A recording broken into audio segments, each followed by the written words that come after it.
guys, in today's video we're going to cover the structure of the shoulder. So in our last couple videos we talked about the structure, the function, and the motion of the spine, and we're going to move out laterally now to the shoulder.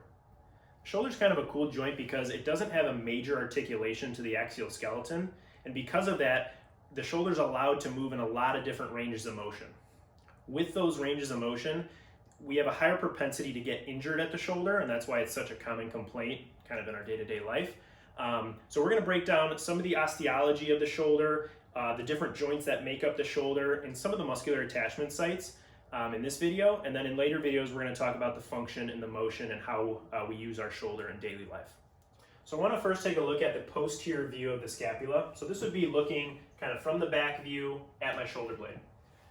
Some major osteology points that I want to touch on first. The first one is this inferior angle of the scapula here, so it's kind of that point that it comes to.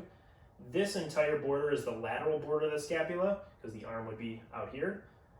The top of the scapula is the superior angle of the scapula, kind of where it comes to a point like that. And then the medial border of the scapula is over here, closest to the spine.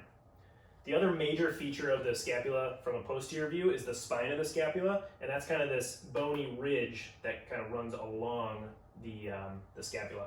That's a really important area for a lot of muscular attachments. And remember, with the scapulothoracic joint, which is kind of what is created here, there is not a true bony articulation. It's all muscular attachments. So again, we'll go into more of the function in our later videos, but just remember in the scapulothoracic joint, we have 17 muscles that attach the scapula to the thoracic wall, and there is not a bony articulation there, only muscular articulation. So next I want to take a look at the glenohumeral joint from the anterior view, or from the front. So this is a joint that most people think of when they think of their shoulder, and it's kind of where the arm attaches to the body. So it's made up of the humerus, which is the arm bone, and the scapula kind of meeting together. So there are a couple main points on the humerus that we want to touch on. The humeral head right here is physically the part that touches the glenoid fossa, which is right here of the scapula, and that's kind of the golf ball sitting on the tee. The other two tuberosities, we have the greater tuberosity and the lesser tuberosity. Those are two very important muscular attachment sites for our rotator cuff muscles. So those have a big influence on our shoulder function.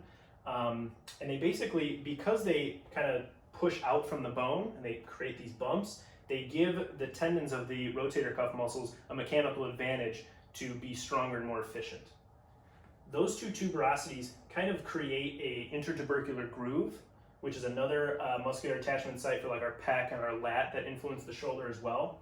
And the last point here is the deltoid tuberosity, which is kind of a little bit further down the humerus, but that serves as the attachment point for our deltoid muscle, which again influences the shoulder in many planes of motion.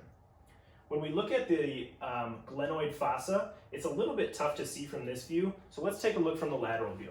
So here we have the glenoid fossa, and inside of the glenoid fossa we have the glenoid labrum, which is basically where the head of the humerus attaches to the scapula, forming the glenohumeral joint. More superior than that, we have the coracoid process, which projects anteriorly, and that's a muscular attachment site for some of the shoulder flexors and elbow flexors. And then posteriorly, we have the acromion process, which is essentially just an extension of the spine of the scapula, and that serves as the scapular portion of the acromioclavicular joint. So to better view the acromioclavicular joint, it makes more sense to see it from the anterior view. So anteriorly, we have the sternum, which attaches to the clavicle, and the clavicle, which articulates with the acromion process on the top of the scapula here. Those two attach via a ligamentous attachment, and this is a joint that's affected when someone separates their shoulder, which creates that step-off deformity. That shouldn't be confused with the glenohumeral joint dislocation, which happens at the glenohumeral joint.